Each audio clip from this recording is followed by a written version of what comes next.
C'est terminé. Le coup de sifflet final a retenti. Sénégal. Maroc. Deux nations. Deux histoires. Deux ambitions énormes. Et maintenant, le silence. Ce silence étrange qu'on entend toujours après les très grands matchs. Ce moment où plus personne ne crie. Plus personne ne chante. Les joueurs sont à terre. Certains pleurent. D'autres regardent dans le vide. Parce que ce match, ce n'était pas un match comme les autres. Aujourd'hui, on ne va pas parler comme les médias. On ne va pas se contenter du score. On ne va pas faire semblant. Aujourd'hui, on va analyser. Comprendre. Dire ce que personne n'ose dire. Installe-toi confortablement. Cette analyse est longue. Mais elle est nécessaire. Contexte avant le match. Avant même le coup d'envoi, cette finale était déjà spéciale. Parce que le Sénégal arrivait avec un statut très clair. Celui d'une équipe respectée. Celui d'un champion qui s'est gagné. Le Sénégal n'avait plus rien à prouver. Mais beaucoup à confirmer. En face, le Maroc. Une équipe sous pression. Une équipe attendue. Depuis la Coupe du Monde 2022, le regard du monde a changé.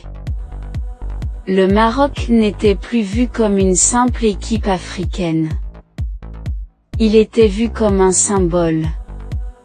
Un modèle. Une référence. Et cette pression, elle était là dès l'échauffement. Les regards. Les gestes. La tension. Tout le monde savait que cette finale allait laisser des traces. Résumé du match temps par temps. Première mi-temps. Dès les premières minutes, une chose était claire. Aucune équipe ne voulait se découvrir. Le Sénégal attendait. Bloc compact. Très discipliné. Le Maroc avait le ballon. Mais sans accélérer. Sans prendre de risques inutiles. Chaque duel était intense. Chaque ballon disputé. Ce n'était pas beau. Mais c'était sérieux. Et en finale, la beauté n'est jamais une priorité. Deuxième mi-temps. Le rythme a légèrement augmenté. Mais la tension aussi. Les fautes se sont multipliées. Les cartons aussi. On sentait que le match pouvait basculer à tout moment. Sur une erreur. Sur un coup franc. Sur un moment de génie. Puis est arrivé le moment clé. Ce moment précis où tout a changé. Analyse tactique, Sénégal. Le Sénégal a joué exactement le match qu'il voulait. Pas de folie. Pas de précipitation. Un bloc bas bien organisé. Des lignes proches. Très peu d'espace entre la défense et le milieu. Le Sénégal n'a pas cherché à dominer le ballon. Il a cherché à contrôler le danger. Et c'est là une vérité que peu de gens acceptent. En Afrique, le contrôle sans le ballon est souvent plus efficace. Chaque récupération sénégalaise était suivie d'une projection rapide. Pas forcément pour marquer. mais pour respirer. C'est une équipe qui sait souffrir. Et qui l'accepte. Analyse tactique, Maroc. Le Maroc a voulu imposer son identité. Jeu au sol. Circulation propre. Latéraux très hauts. Sur le papier, c'était cohérent. Cette finale n'a pas été un simple match de football. C'était une épreuve mentale. Une épreuve tactique. Une épreuve émotionnelle.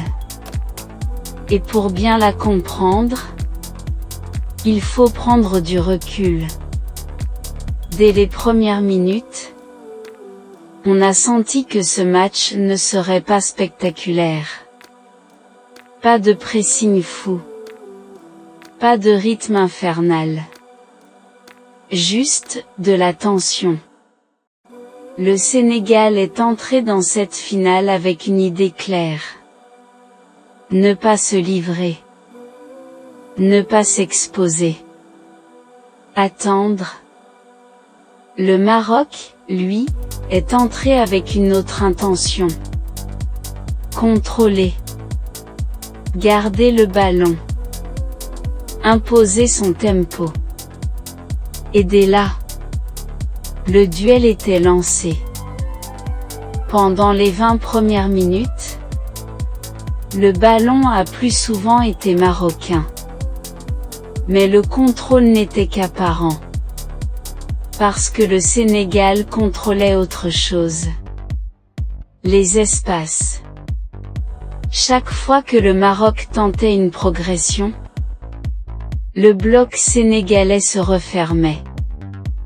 Pas dans la précipitation. Dans la discipline. C'est ça que beaucoup ne voient pas.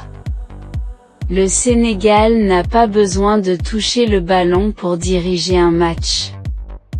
Il dirige par le placement. Par le timing. Par l'impact physique au bon moment.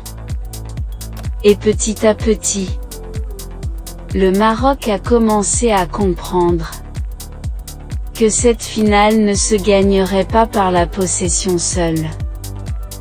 Les duels se sont durcis. Les fautes se sont multipliées. Le rythme s'est haché. Et dans ce contexte précis, le Sénégal est à l'aise. Parce que cette équipe sait souffrir. Elle sait attendre. Elle sait frustrer.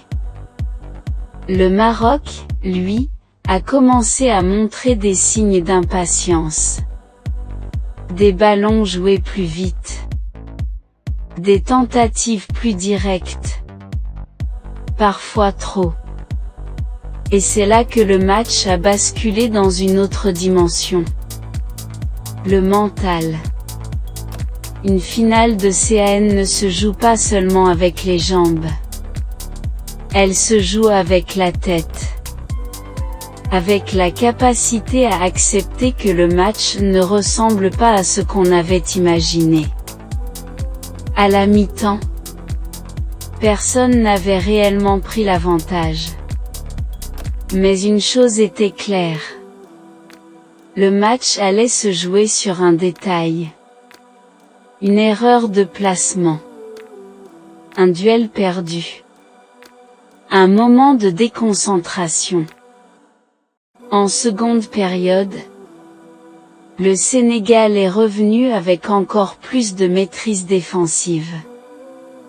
Les lignes étaient compactes. Les distances parfaitement gérées. Chaque attaque marocaine demandait énormément d'énergie. Et plus le temps passait, plus cette énergie coûtait cher. C'est souvent comme ça en finale. Ce n'est pas celui qui attaque le plus qui gagne. C'est celui qui fatigue le moins mentalement. Le Sénégal a joué avec le temps. Avec la nervosité adverse. Avec l'enjeu. Et quand le moment décisif est arrivé, on a compris que cette finale n'était pas un accident. Qu'il s'agisse d'un but, d'un penalty, ou d'une action clé, ce moment est né d'une chose simple, la lucidité. La lucidité de ceux qui étaient prêts à ce scénario. Et la frustration de ceux qui espéraient un autre match. Le football africain est cruel dans ces moments-là. Il ne récompense pas toujours le plus beau jeu. Il récompense le plus adapté. Après ce moment clé, le Maroc a tenté de réagir. Mais le poids mental était déjà là. Chaque ballon perdu semblait plus lourd que le précédent. Le Sénégal, lui, jouait avec l'expérience, avec le calme, avec cette maturité qu'on acquiert seulement après avoir vécu des finales. Et quand le coup de sifflet final est arrivé, il n'a pas seulement mis fin à un match. Il a mis fin à un débat, provisoirement. Parce que cette finale va continuer à faire parler. Sur l'arbitrage. Sur les choix tactiques. Sur les joueurs. Mais une vérité restera. Cette finale s'est jouée sur la compréhension du contexte africain. Le Sénégal a compris le match qu'il fallait jouer. Le Maroc a tenté d'imposer le match qu'il voulait jouer. Et parfois, ça fait toute la différence. Ce match ne définit pas la valeur du Maroc. Il ne diminue pas son niveau. Il rappelle simplement une chose. En Afrique, le football demande plus que du talent. Il demande de l'adaptation, de la patience, et une force mentale absolue. Quant au Sénégal, cette finale confirme une chose essentielle. Ce n'est plus une équipe en apprentissage. C'est une équipe de finale.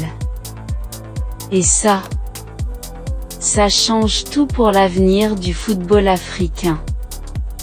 Si tu es resté jusqu'ici, c'est que tu comprends que le football ne se résume pas au score. Alors abonne-toi. Parce que sur cette chaîne, on ne réagit pas à chaud. On analyse en profondeur. Et ce match, on n'a pas fini d'en parler.